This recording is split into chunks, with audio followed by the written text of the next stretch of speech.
اعوذ باللہ من الشیطان الرجیم بسم اللہ الرحمن الرحیم السلام علیکم ورحمۃ اللہ وبرکاتہ ایھا المستمعین الکرام ان اللہ وملائکتہ یصلون علی النبی یا ایھا الذین آمنوا صلوا علیہ وسلموا تسلیما۔ میرے گران اور محترم اسلام کے بھائیوں اور بہنوں، کل سیرت رسول اللہ صلی اللہ علیہ وسلم جو مکہ شریفہ میں تھی، اس کے کچھ تھوڑا ہم ان کے جو وہاں جو دعوت تھی تھوڑا آگے پیچھے کر کے ہم پیش کر رہے ہیں، اس لیے کہ آپ کو سمجھ میں صحیح برابر آ جائے۔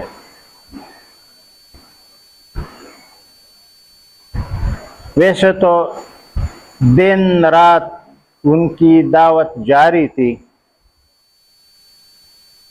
اور ہر قبیلے اور ہر قریش کے بڑے امراء اور جوان سب کو وہ دعوت دیتے رہے اسلام، مگر مخالفت دن بہ دن بڑھتی رہی۔ پھر رب العالمین نے نبی صلی اللہ علیہ وسلم کو جبرائیل علیہ السلام بھیج کے آیات شریفہ نازل ہوا، وانذر عشیرتک الاقربین نازل ہوا، وانذر عشیرتک الاقربین۔ آپ ڈراؤ آپ کے جو نسب میں سے ہے، عشیرتہ کا کنبے میں بہت سارے آتے تھے، مطلب بنو عبد المطلب کی جو بیٹے تھے ان کو جمع کرو اور ان کو ڈراؤ اس دن کی عذاب سے جو بہت گھبراہٹ والا ہے اور بہت بھاری عذاب۔ نبی صلی اللہ علیہ وسلم اسی وقت صفا جو بالکل کعبے کے بالکل سامنے ہے، ایک صفا ایک چٹان ہے، ایک مروہ ہے ایک صفا ہے، جس میں عمرے والے اور حاجی لوگ حج کرنے کے لیے جو لوگ جاتے ہیں سعی بھی کرتے ہیں، 7 پھیرے لگاتے ہیں، جس کے دونوں کے بیچ میں حضرت ہاجرہ رضی اللہ عنہا آمد و رفت کیا تھا پانی کے ڈھونڈنے کے لیے، اور تھوڑا بیچ میں دوڑ بھی لگائی تھی۔ صفا چٹان کے اوپر بڑا سا چٹان ہے، چھوڑا ہے، اور ہم تو کہیں دفعہ جا کر کے دیکھ کے بھی آئے ہیں، وہاں سے گھوم پھر کر کے آئے ہیں، وہاں سعی کیے عمرے کے لیے اور حج کے لیے۔ اس چٹان پر جو بالکل خانہ کعبہ کے سامنے ہے، نبی صلی اللہ علیہ وسلم نے سب عبد المطلب کے جتنے بیٹے تھے اور ان کے جو اولاد تھی ان سب کو بلایا۔ جب وہ آ گئے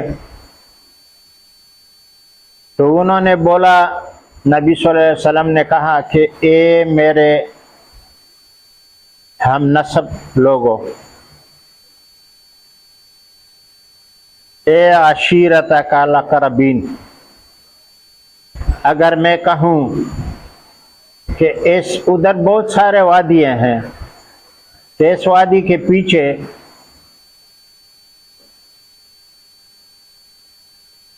آپ کے اوپر حملہ کے لیے دشمن آ رہا ہے، تو کیا آپ ہماری بات مانیں گے؟ تو سب نے جمع ہو کر کے کہا کہ ایک بات نہیں 10 مانیں گے، کیونکہ یہ پہلے سے بھی امین کے لقب سے مشہور تھا۔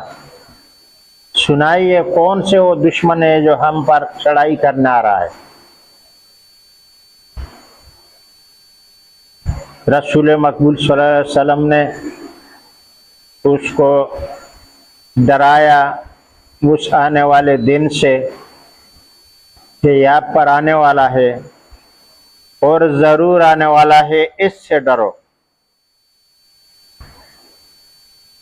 جب یہ آیات انہوں نے کہا کہ مجھے رب العالمین کی طرف سے حکم آیا ہے کہ میں آپ کو سناؤں، تو ابو لہب بدبخت نے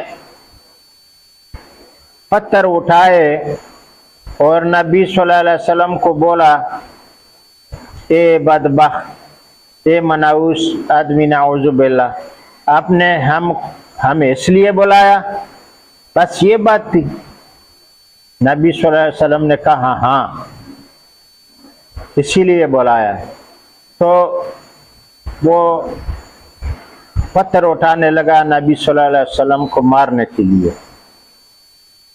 لوگ بیچ میں آئے اور ہاتھا پائی سے بات جو پہنچی تھی ہاتھا پائی تک، بیچ میں صلح صفائی کر کے ایک دوسرے کو دور کیا، اور اسی وقت تبت یدا ابی لہب وتب ما اغنی عنہ مالہ وما کسب سیصلی نارا ذات لہب وامرأتہ حمالۃ الحطب فی جیدہا حبل من مسد نازل ہوئی۔ اور یہ آیات ابو لہب کے لیے جہنم کی پیغام اور تباہی کا ذریعہ بنی۔ ابو لہب تباہ ہو، اس کے ہاتھ تباہ ہو، ان قریب ہم ان کو جہنم میں وصل کریں گے، ایسے نار میں جن کے شغل ان کو جلاتی رہے گی، اور ان کا بیوی وہ بھی ساتھ میں، جو کہ خاردار لکڑیاں لا کر کے کانٹے دار نبی علیہ السلام کے راستے میں ڈالتی تھی، اسی لیے حالانکہ ان کو کوئی ضرورت نہ تھی۔ ان کے بیوی کے نام جمیلہ تھا، ابو سفیان کی بہن تھی، بڑی خوبصورت تھی، بڑی صحت والی تھی، مالدار خاندان سے تعلق تھا۔ تھوڑی وقت بعد ان کو خبر ہوئی کہ نبی صلی اللہ علیہ وسلم نے آپ کے متعلق بھی کچھ زجر کی باتیں کی ہیں۔ وہ تو آیاتوں کو نہیں مانتے تھے، باتیں کیے ہوئے۔ اس وقت نبی علیہ السلام خانہ کعبے میں بیٹھے ہوئے تھے، ابو بکر صدیق رضی اللہ عنہ بھی تھا۔ جمیلہ آئی، ابو لہب کی بیوی، اور ابو بکر سے پوچھا کہ کہاں گئے آپ کے وہ ساتھی؟ میں اس کو پتھر مارنے آئی ہوں۔ جب انہوں نے ان کو آتے ہوئے دیکھا تو نبی علیہ السلام کو ابو بکر صدیق رضی اللہ عنہ نے کہا کہ دیکھو وہ آ رہی ہیں، بڑی بد اخلاق، اور جو آیات نازل ہوئی ہے، جو سورت نازل ہوئی ہے، ان میں ان کا بھی نام ہے۔ وہ بدبخت پتھر اٹھا کے لے آتی ہوئی آئی۔ نبی علیہ السلام نے بولا فکر نہیں کرو، وہ ہم کو نہیں دیکھ سکے گی۔ بس رب العالمین نے ملائکہ کو بھیج کے نبی علیہ السلام اور جمیلہ کے بیچ میں ایک آڑ بنا دی۔ انہوں نے آ کر کے کہا ابو بکر رضی اللہ عنہ کو کہ آپ کا وہ ساتھی جو مذمم ہے، مذمم مطلب ہے جو دوسروں پر برے الفاظ بولتے ہیں، ملامت، مذمم، غیب کرنے والا، وہ کہاں ہے؟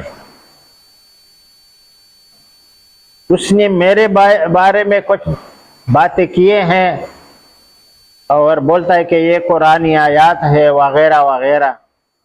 تو ابو بکر صدیق رضی اللہ عنہ نے کہا کہ نہیں نہیں، یہ تو انہوں نے ایسا نہیں کہا ہے، وہ تو ایک صورت کے بارے میں ہے، آپ کا نام توڑا لیا ہوا ہے، دیکھو تو. ہاں، ابو لہب کے بارے میں نازل ہوئی، اس نے بولا کہ میں ان کی بیوی نہیں ہوں. انہوں نے بولا ٹھیک ہے، پھر کہا کہ وہ کہاں ہے؟ اس نے بولا کہ یہاں تو نظر آپ کو آتا ہے. اس نے بولا نہیں آتا ہے. بولا تو نہیں آتا ہے تو پھر آپ جا کے ڈھونڈو. جب ان کو تسلی ہوئی کہ یہاں تو ہے نہیں ہے تو واپس چلی گئی. اور یہاں پر ان کی تذلیل ہوئی ابو لہب کی اور ان کی بیوی کا. یہ بیوی قیامت کے دن جہنم میں لکڑیاں لا لا کر کے، آگ کی لکڑیاں سر پر رکھ رکھ کے اور رسی میں باندھ کر کے ابو لہب کے گلے میں ڈالتی رہے گی. یہ دونوں کے لیے رب العالمین نے اس دنیا میں عذاب مقرر کیا، بشارت دی کہ تم لوگوں کو وہاں یہ ذلیل بشارت ہے کہ وہاں آگ میں وہ جلتا رہے گا اور ان کے لیے یہ خاردار لکڑیاں، کانٹے دار لکڑیاں رسی میں باندھ باندھ کر کے لا کر کے ڈالتی رہے گی. یہ ان کے لیے عذاب ہے. وہ بھی جس رسی میں وہ باندھ کے لائے گی وہ لکڑی بھی آگ والے ہوں گی،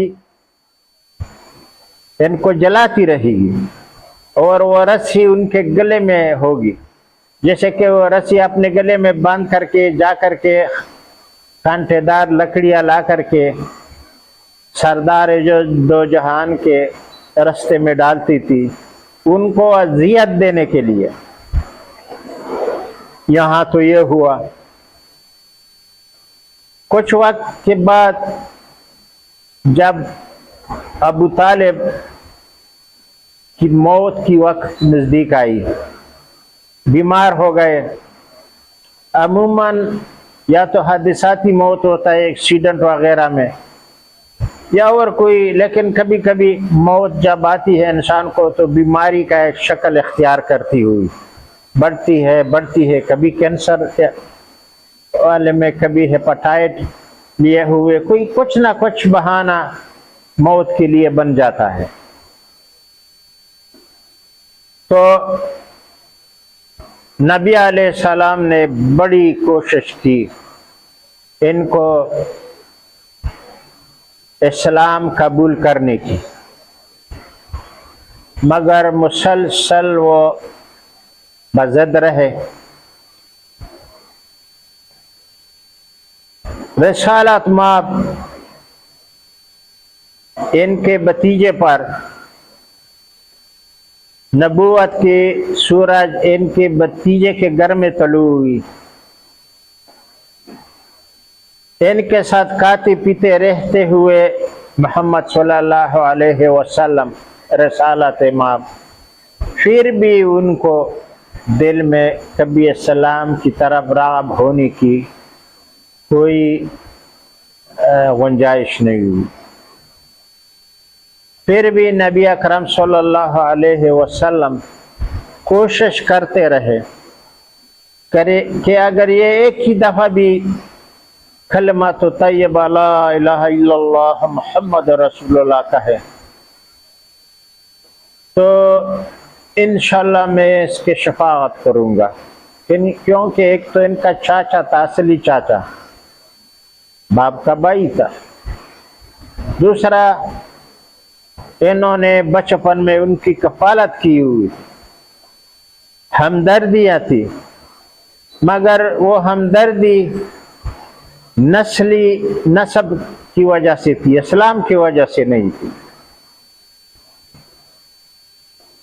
جہاں نبی علیہ السلام گئے ان کو دعوت کے لیے، اسلامی دعوت دینے کے لیے، وہاں ابو جہل بھی پہنچے۔ ابو جہل نے کہا، اے سردار قریش، کیا تم اس عمر میں اسلام قبول کرو گے جب آپ مرنے کو آئے ہیں؟ یہ کیا بے غیرتی ہوگی کہ دیکھو قریش کی عورتیں بولے گی، تغن دے گی کہ دیکھو ابو طالب نے موت کے ڈر سے کلمہ پڑھا، آپ ایسا نہ کیجئے، یہ آپ کے لیے بہت بڑی بدنامی ہے، اور یہ ہے وہ ہے بڑے بڑے وہ یہ جغلی پہاڑ، غیرت کے پہاڑ تو وغیرہ وغیرہ ان کو یاد دلاتے رہے تاکہ یہ کلمہ نہ پڑے۔ نبی علیہ السلام بھی ان کو تنقید کرتے رہے، بہت تاکید کرتے رہے کہ یہ کلمہ پڑھ لے تاکہ مسلمانوں میں تو ہو جائے کم سے کم، مگر اللہ کو منظور نہیں تھی۔ رب العالمین کے طرف سے وحی آئی کہ اِنَّكَ لَا تَهْدِي مَنْ أَحْبَبْتَ وَلَكِنَّ اللَّهَ يَهْدِي مَنْ يَشَاءُ۔ وارننگ آ گئی، اِنَّكَ لَا تَهْدِي، اب ہدایت نہیں کر سکتے، جتنا بھی آپ محبت سے چاہے، لیکن اللہ تعالیٰ جس کو ہدایت چاہتا ہے ہدایت کرتا ہے۔ کہیں کہیں پر انبیاء علیہ السلام اپنے خطبے میں، اپنے وعظ میں ذرا سا معمولی سا خیر کے لیے وہ تجاوز بھی کرتے تھے، لیکن ذرا سا تجاوز بھی رب العالمین کے ہاں مقبول نہیں ہے۔ سخت تنبیہ کی کہ آپ ہدایت کتنا بھی زور لگاؤ، یہ مسلمان نہیں ہوگا، یہ مرتد ہی مرے گا، کافر مرے گا، چاہے تم کتنا بھی کرو، چاہے تم جتنا بھی محبت سے چاہو۔ رب العالمین کا بھی ایک اٹل فیصلہ ہوتا ہے، وہ کسی سے شرماتا نہیں ہے، کسی کا حد سے نکلنے والا ذرا بھی خاطر نہیں کرتے۔ انہوں نے نبی صلی اللہ علیہ وسلم کے ہم سب مسلمان اس پر یقین رکھتے ہیں کہ نبی صلی اللہ علیہ وسلم انشاءاللہ قیامت کے دن ہماری شفاعت کریں گے،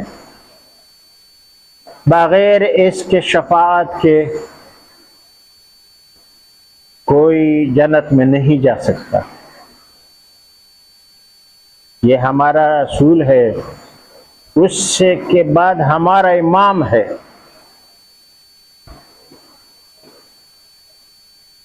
یوم ندعو کل اناس بامامہم،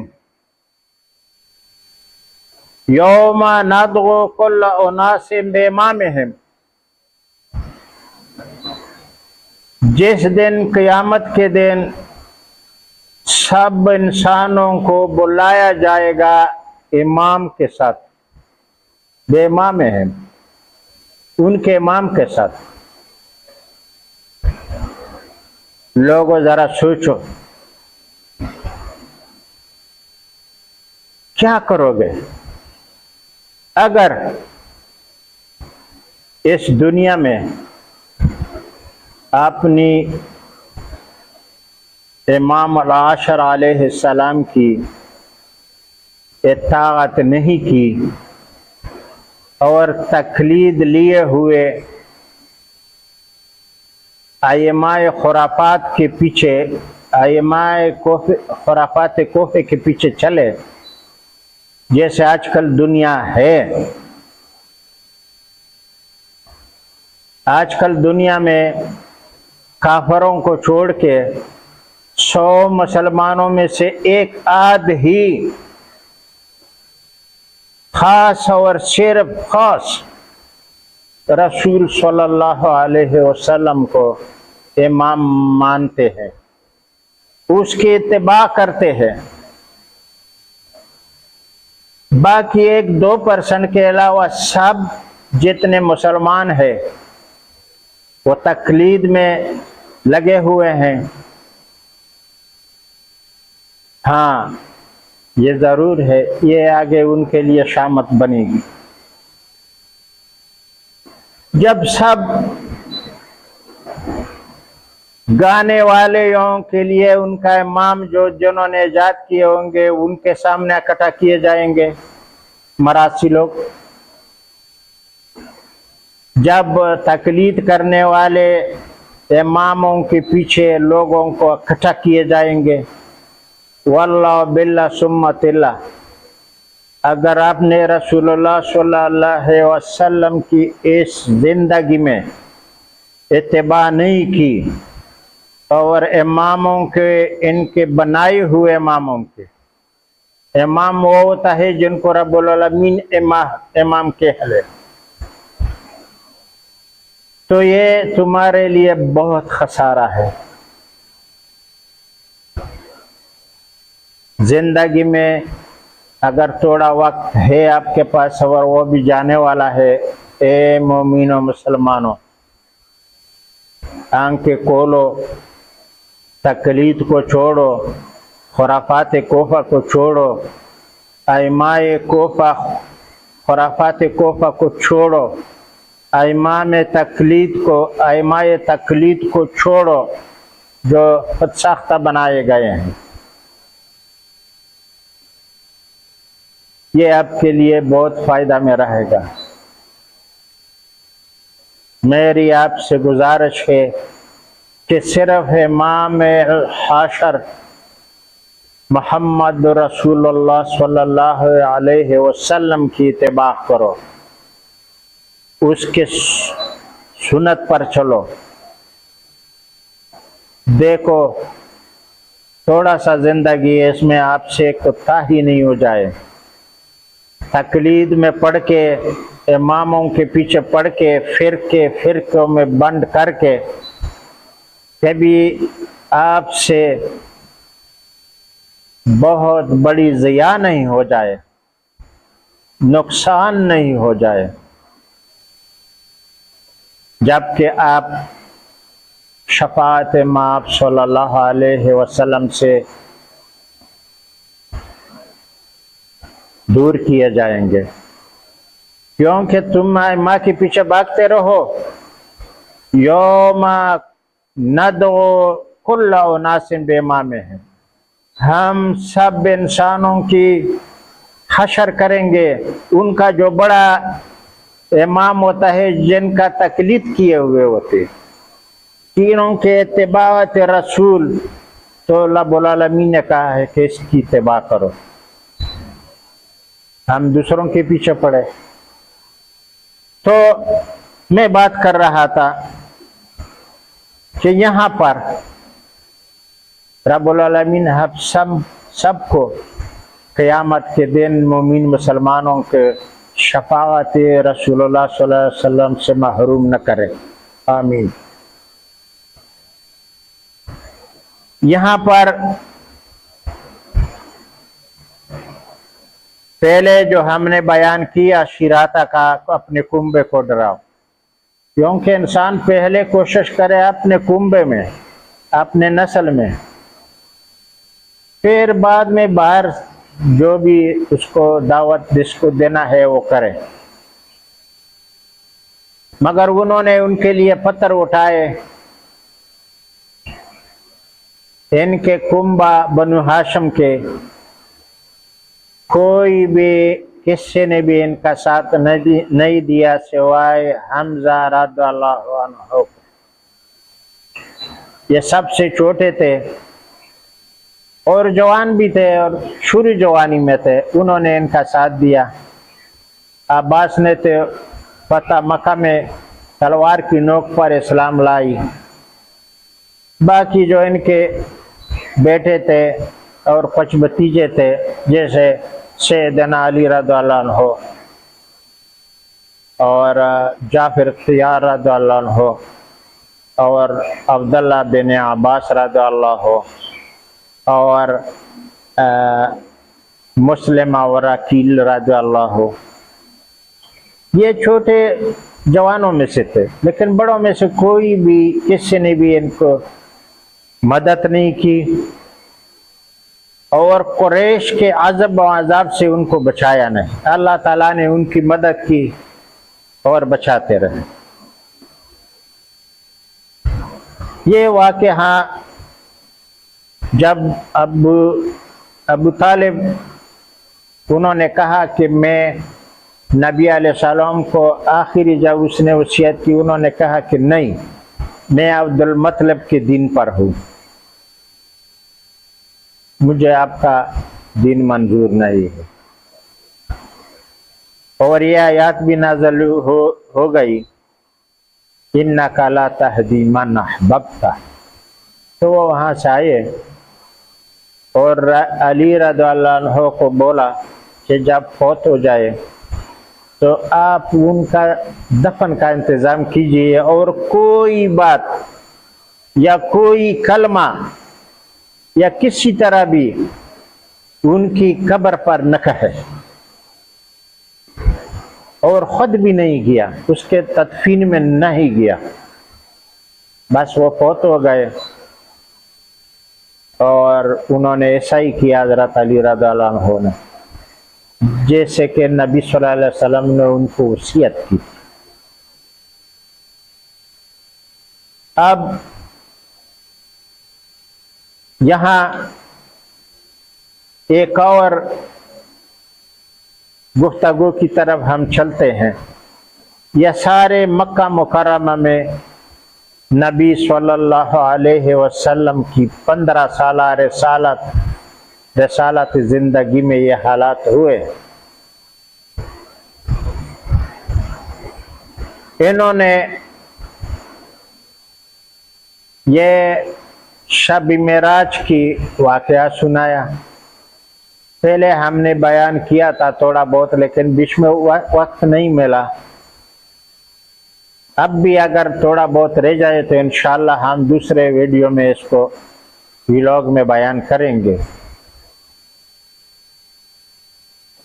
رب کریم نے نبی صلی اللہ علیہ وسلم کو جبرائیل علیہ السلام بھیج کر کے شب معراج جن کو کہتے ہیں، رجب کی 27ویں شب کو مکہ سے بولا کہ جاؤ مکہ سے اٹھا لو ان کو راتوں رات اور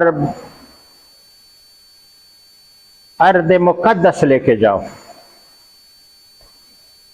وہاں سے جیسے کہ آیات سے پتہ چلتا ہے، قرآنی آیاتوں سے، ان کو آسمانوں پر جبرائیل علیہ السلام لے کے گئے. آیات تفسیر بنی اسرائیل.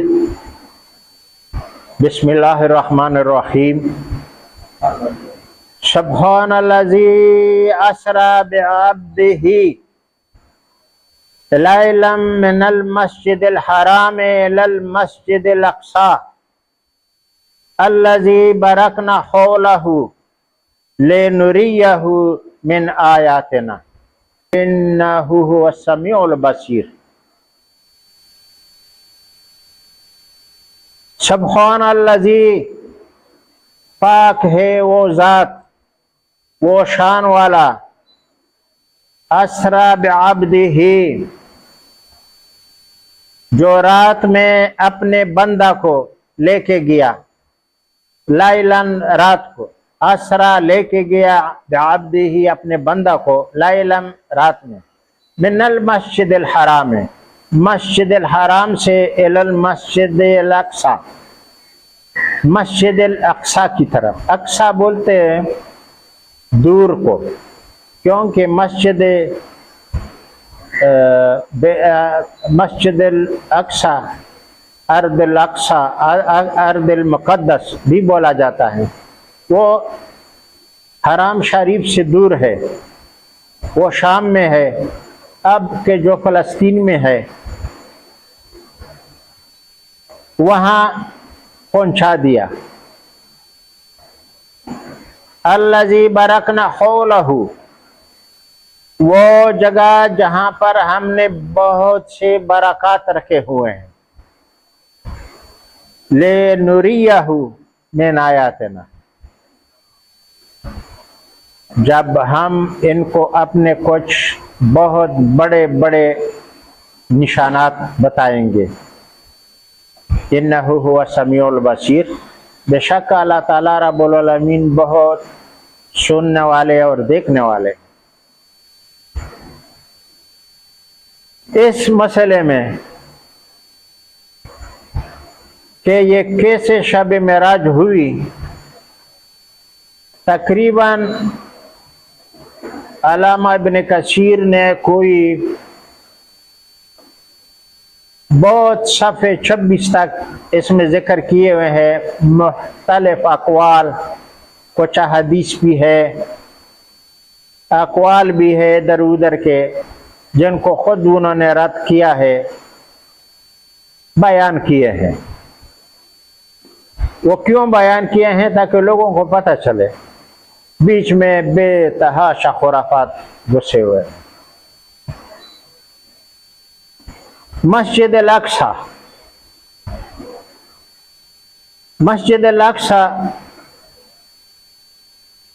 اس ٹائم میں اے رب العالمین کو علم ہے، یہ مسجد نہیں تھی، یہ جو اب ہے بیت المقدس میں مسجد الاقصی، یہاں پر ٹیمپل سلیمانی تھا،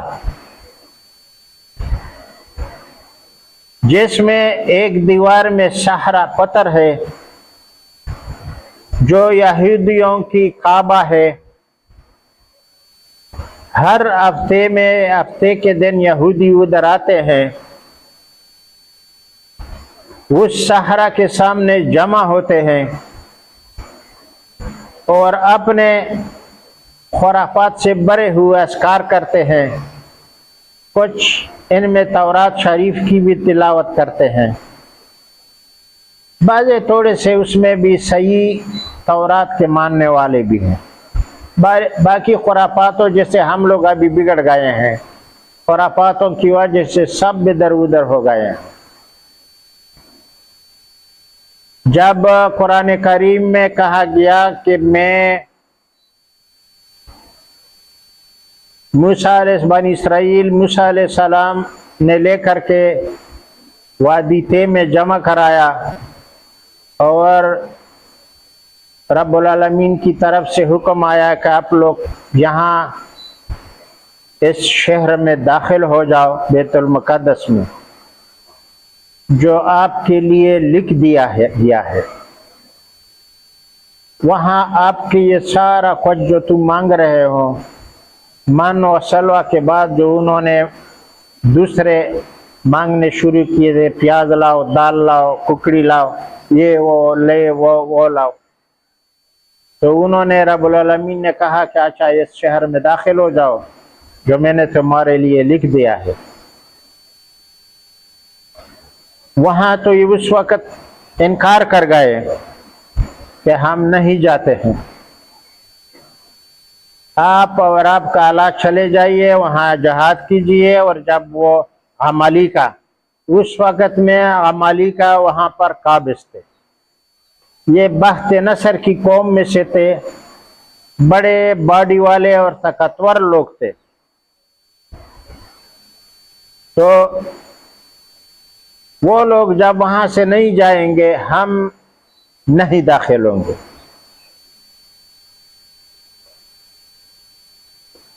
اس سے پہلے جو یعقوب علیہ السلام کی دور سے وہاں جو سلیمان علیہ السلام نے جب وہاں ایک ٹیمپل بنایا تھا اور پورا بڑا مسجد کا، ابھی وہاں پر مسجد اقصی بیت المقدس ہے، مسجد مقدس، اس ٹیمپل کو بخت نصر نے گرا کر کے بالکل اینٹ سے اینٹ بجا دیا، یہود کو وہاں سے مار دڑ قتل کر کے بہت ساروں کو قتل کیا اور بہت ساروں کو نکال باہر کیا، اور یہ کہ ان پر قابض ہو گیا، اور بہت ادھر ادھر جیسے کہ رب العالمین میں قرآن کریم میں کہا ہے کہ تم پر وہ آئیں گے، باہر سے لوگ مسلط ہوں گے، تمہاری ستیاناش کریں گے، قتل عام کریں گے، تمہارے مسجدوں میں داخل ہوں گے۔ بیت المقدس میں جو یہودی ٹیمپل تھا، سلیمانی ٹیمپل تھا، جہاں پر آج کل یہ مسجد اقصی جو بنی ہوئی ہے، یہ حضرت عمر رضی اللہ عنہ کے دور میں بنی ہے، پہلے یہ نہیں تھا، وہاں اسلام نہیں تھا، تو مسجد کہاں سے بنتی؟ یہودیوں کی مسجد تھی، جو وہ آتے تھے، اور ان کو سمجھ، آج بھی وقت بہت کم ہے، انشاءاللہ باقی تفصیل جو ہم بعد میں کل کی ولاگ میں بیان کریں گے۔ یہ لمبا چوڑا واقعہ ہے، اس لیے ہم ہٹ کر کے چھوڑ رہے ہیں، مختصر کر رہے ہیں، انشاءاللہ تفصیل سے بیان دوسرے ولاگ میں کریں گے۔ تو جب انہوں نے کہا کہ آپ جائیے اور آپ کا رب جائیے اور وہاں قتال کیجئے، ہم اِنَّا لَقَاعِدُونَ، ہم ادھر بیٹھے ہیں۔